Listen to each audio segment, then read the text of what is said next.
Narcissistic people will destroy you piece by piece with this common misconception that both love and hate can exist together in a relationship.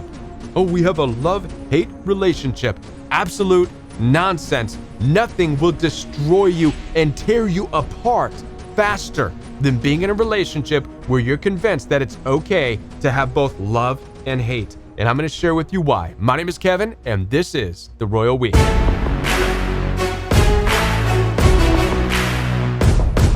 Before we get into this message, we're going to check out a video I found on Instagram and see if we can make some sense out of this somewhat confusing message. Women don't want emotional men, but they do want vulnerable men. Here's the difference. But we do want vulnerable. And what vulnerable means is exposing parts of your thoughts and feelings that create connection. Exposing parts of your thoughts and feelings that could potentially put a woman off you. So vulnerable might be is letting her know that, you have a commitment issue. This is because such and such used to happen in the past, and I experienced this with women, or I experienced this in my childhood. You let them know potential flaws that could put her off you. Now that guy, the reason why that's so attractive is he is going more down the route of you take it or leave it. It's only a matter of time before the woman either leaves or cheats, because women need emotional connection. Sweet Cheeks here is implying that women are attracted not to an emotional connection, but to a vulnerable connection. And I would say most people, not just women, but men would find themselves attracted to that as well. But more specifically, she says that they're attracted to or drawn to an off-putting vulnerability, a vulnerability that would normally push people away. For example, she says, if a guy comes into your life and you're dating and he starts to say, I have a hard time with commitment, which if we expanded on this concept, if we expand on this example, what really takes place is a guy comes into your life and says, I have a hard time with commitment, but we can have a good time. We can go out for drinks, maybe have some sex. But I just, I don't want to commit right now because, I've had a bad marriage or bad relationships. Geez, I wonder why. Or because I've had a rough upbringing, whatever the excuse may be. Sweet Cheeks here is indicating that type of vulnerability is what attracts you. You're attracted to it. It's the reason that she's wrong. She has the reason wrong. Her reason that you're attracted to that type of vulnerability is because of the take it or leave it attitude. Is that really what you're attracted to? Let me ask you. Is that what it is? Somebody says, hey, I don't want a commitment. I just want to have a good time with you. Is it their take it or leave it attitude that really draws you in? Well, maybe. But I have another reason as to why you're really attracted or drawn to that. But I want to give you an opportunity to put your answer in the comment section down below. What would really attract you to somebody who says, I have commitment issues because I had horrible relationships and I had a horrible upbringing? What would really be your attraction? Is it the take it or leave it attitude? Maybe, but chances are it's more of the I can fix that attitude. Huh? How many of you am I hitting right now? Right? For men who have this with women, it's they start to take on that role of Captain Save-A-Ho, right? No offense, I think that's what they call it, right? For you women, when you come across a guy that has commitment issues, as her example is, well, you have I want to be the mother figure that really just, I want to win that love. Listen, there is no winning the love. There is no changing the person. We have a very strong, boundary-driven saying within the Royal We coaching program, and that's this. When somebody tells you who and what they are or shows you who and what they are, believe them. You ain't saving them. There's no changing them. You better look them top to bottom, left to right, and accept every little thing about them prior to getting into any relationship with them, including them saying, I have commitment issues because of my past relationships. If that's not going to work for you, well, then you have to make a decision right there. And hopefully your decision is to say, well, it's been nice having dinner with you, but good luck on your healing journey. I hope you learn to commit. All right? Because I'm looking for somebody who's ready to commit. All right. Thanks for dinner. Have a great time. Bye. That's the proper response. Not to be attracted to the concept that you can fix them. Definitely not to be attracted to their no nonsense, take it or leave it attitude. All right. Now, before we move on into this topic of what tears you apart in a relationship because of this idea, this misconception, this misconcept, is that a right word? Whatever it is, that both love and hate can exist in a relationship, it's a total misconception. It's totally faulty. In fact, it's a narcissistic slogan, and I'm going to share with you why. But before we get into this, I want to remind you that I'm here to support you. Down in the description box, right below this video, you'll find access for one-on-one appointments with me. I take telephone calls and video calls through Zoom, FaceTime, and WhatsApp. Do not hesitate to reach out to me so we can work through some of the issues that keep landing you in toxic relationships. That's what we're here to do. Also, the Rowie does have a coaching program. The coaching program is daily live support for you. We have fellowship once a week. We have a live Zoom call once a week, and so much more on the privacy of a members-only app. So if you're looking for daily support right now to meet you where you're at, head on down to the description box, sign up for the class. Now, if you're having a hard time finding the description box, it's right below this video where it says more, and there's a few dots. Click on that. It expands the description box, and there you'll find the resources. While you're down there, do me a favor, follow me on Instagram, say hi, send me a message. I'd love to connect with you. Now, as far as this topic goes, the number one thing that's going to rip you apart faster than anything, it will literally take you piece by piece in a toxic relationship, is buying into the disgusting, disturbing idea that both love and hate are okay in a relationship. It's okay to have a love-hate relationship. This has been one of the most disgusting narcissistic person phrases. They have phrased this. They have coined this idea, this concept, that it's okay to be in a relationship where there's both love and hate. And listen, it doesn't matter if it's a dating relationship or a family relationship. I first came across this idea back when I was dealing with the narcissistic in-laws who thought they can treat me like garbage because they thought I married into their family. Rude awakening, I didn't marry into their family. I married to become a family, right? Nonetheless, I dealt with that. I remember the comments. One of them a comment I heard from one of them was, Kevin, it's okay that I attack you and this and that. It's okay that I annoy you and bother you and fight with you and hate you. It's okay if we hate each other. I can do that and still love you. And I remember when I heard that for the first time in this family setting, I was like, what? Where am I? What is this? It stunned me at first. I hadn't heard something like that. Now, it's gross. It's disgusting.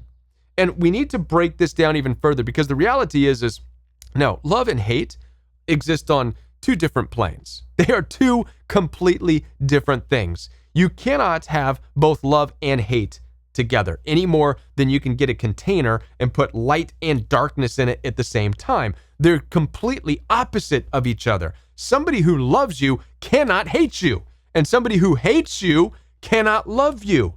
And out of love, certain behaviors are given to you, and out of hate, certain behaviors are given to you. Are they not? But here is why narcissistic people have come up with this concept of it's okay to have both love and hate, these two opposing, polar opposite things. Here's why they've brought them together. It's because it serves them in a relationship. Let's go back to what narcissistic people really want and how they view you. It's important to understand this. A narcissistic person sees you not as a person worthy of love to begin with. So it's no wonder they can introduce these stupid ideas like, oh, love and hate, they're good together. No, they don't look at you as a person worthy of love to begin with. They look at you as a form of supply. That's it. Now, when somebody looks at you as a form of supply, well, now you can have both a love and a hate. Only when you're supply, not when you're a person worthy of love. How does this work? Well, imagine if you a vending machine that has different candies and chips and those little disgusting cheap little Debbie cinnamon rolls or whatever. I used to eat that stuff when I was in college. It's part of my diet. Nasty. Can't believe I lived, right? Many of us have eaten a bunch of garbage from vending machines. But the point is imagine a vending machine All right. This is how a narcissistic person sees you, by the way, as a vending machine. Do they have to love the whole vending machine? No. They just have to love one little thing in the vending machine, the Snicker bar. This now allows them to come to the vending machine as a whole just to get the Snicker bar. I love the Snicker bar. I hate those chips. I hate them little cinnamon roll thingies. This is what they do to you. They've objectified you into a vending machine where they get to start to pick and choose the things they love and the things that they hate. Now they're coming to you to push the button to get the Snicker bar every time because that's all they really like. They don't love you as a whole. They just love the Snicker bar. Now, let me ask you a question. Is this loving you? No. Does a person love a vending machine? No. Now, is it possible somebody loves Snicker bars? Sure. But the reality is you are much more than just a Snicker bar. You are better than just one thing that the narcissistic person wants from you. But if you allow them to convince you, if you allow a narcissistic person to convince you that it's okay to have both love and hate in a relationship, you're allowing them to treat you like a vending machine where they can pick and choose things that they like. I want the Snicker bar from you, but I don't want the chips, and I don't want that, and I don't want the cinnamon buns, and I don't want the snickerdoodles, and I don't want the little wafer thingies. I don't want any of that stuff. I just want the Snicker bar. How does this translate? It translates like this. They come into your life and they're like, I just want the sex. I just want the sex. I don't want to listen to you talk. I don't want your conversation. I don't want your laughing. I don't want your joy. I don't want the dancing with you anymore. I don't want to go traveling with you. I don't want to. They're picking and choosing based on this concept that allows it, which is it's okay to have love and hate in a relationship. Again, having love and hate both in a relationship, buying into this concept that it's okay to have a love and hate relationship is accepting that you are no more than a vending machine, an objectified vending machine that allows them to pick and choose what they want from you and ignore the rest. And that, my beloved friends, is not love. It's not loving. It's not accepting you as a whole. It's not loving you as a whole person. And that is what you deserve. So anytime you come across a person, whether it's a family member, somebody you're dating, and they're okay with this stupid concept of it's okay to have love and hate in a relationship, I want you to take a stand back and say, wait a minute, I get it. I'm not a whole person worthy of love, but what that narcissist wants is for me to do one thing to get that one thing from me. They want my Snicker bar. That's what they want. You need to be able to say that. You need to be able to look in the mirror. They just want my cookie. They want my Snicker bar. That's all they think I'm good for. They want to love that, but hate everything else. So you've got to be able to take a step back and be able to say, no, I'm not a vending machine where people can pick and choose what they want, especially in an intimate relationship. You are worthy of holding out for somebody that wants all of it, right? You want somebody in your life who looks at you and says, ooh, I like it all. Yes, I like the Snicker bar. Yes, I like the cookies. Your cookies are good, right? I love your cookies, but I love everything else. I love your conversation. I love the way you argue. I love it when you fart. Okay, maybe that's going too far, but you know what I'm saying. I love it when you do this. I love your sense of adventure. I love it when you want to travel. I love it when you dance. I love it when you cook. I love our conversations.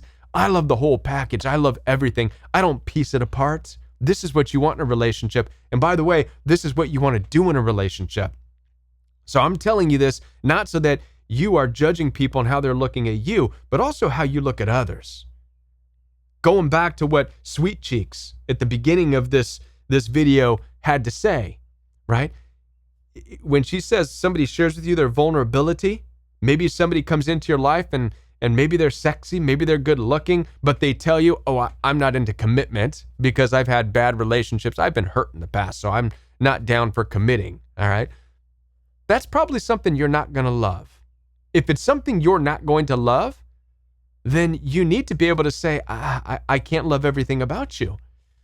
I'm sorry, but I can't. I love that you're charming. I love that you got this charisma. I love that you're aggressive. I love your greasy muscles. I love that your hair slicked back. I love whatever. I love all this stuff, but I don't love that you don't want to commit. And since I can't love everything about you, I'm going to have to do the right thing and say, no, I can't do this because I can't love everything about you. If you cannot look a person up, down, left, right, top, bottom, and say, I accept everything as you are, your ideas, your views, your beliefs, the way in which you act, the way in which you talk, the way in which you argue, the way in which you kiss, the way in which you hold, I love it. I love it. I don't want to change a thing about that. That, my friends, that, my beloved, is when you're going to have an awesome relationship. Now, there's always going to be little disagreements and there's going to be little things in a relationship because we're people and we're different. But not to the extent of, I really hate that. But I'm going to be in the relationship anyways. It's okay to push each other to make small changes and small adjustments, but the small adjustments made in a loving relationship are already based on things that you like and you're attracted to within the relationship just to make them better. It's not taking something you hate about a person and hoping that that one thing is going to change, or you're just going to discard that thing, because that, my friends, is picking somebody apart. It's piecing somebody apart, and it is destroying them. And that's what narcissistic people do to you. Eventually, if you accept that in a relationship, if you accept somebody coming into your life and piecing you apart, telling you that they only want Snickers from you, they only want the cookies, and they don't want the rest, that will cause you to start to throw away some of the most precious things that you have to offer as you start to try to produce more Snickers bars for them. You're going to try just to produce the cookies, and you're going to become just a shell of who you once were. You're going to become a robot that just pumps out the cookies and the Snickers bar, and you're going to lose yourself. This is why it's so important, because it will erode you. It will destroy your soul. It will tear you limb from limb. So don't be that. Don't ever be in a relationship where somebody tells you that, oh, they love to hate you or hate to love you, or you have a love-hate relationship. Don't do it. Take that as a, whoa, I don't want a love-hate relationship. I want a love relationship, right? Because love and hate are opposite. And also, like I said, go into relationships on your part ready to love the whole thing also. Love the whole thing or don't. It is that black and white, folks. Now, some of you might be saying, Kevin, you're so black and white. Damn right I am. When you go through 10 years of coaching people out of difficult relationships because they loved this, hated that, loved this, hated that, listen, it is black and white. It's time that we step into that. This is your life. This is your intimacy we're talking about. This is your body we're talking about. This is your future we're talking about. It's time to get more black and white. You love and you accept, or you back out and say, I don't love everything here. Or if they're coming on to you saying, I love and hate you, and you need to say, no, it needs to be love. If there's anything you hate, do the right thing and leave me alone. All right? Listen, as I said before, I'm here to help you through this journey. Down below in the description box, you'll find access for one-on-one appointments with me. So head on down there, schedule that time with me. I'd love the opportunity to speak with you. Check out the Royal We Coaching Program. It's also available for you, where you get daily live support, fellowship, live Zoom calls, so much more on the Privacy for Members Only app. I'll be back with more videos for you right here on the Royal We. If you're new to the channel, do me a favor, hit the subscribe button. That's how this message gets shared. Hit the like button and the bell notification so you don't miss any future Royal We content. Check out one of these videos recommended by the YouTube algorithm. And hey, while you're down in the description box, follow me on Instagram, would you? Send me a DM there. I'd love to chat with you and say hi. Bye.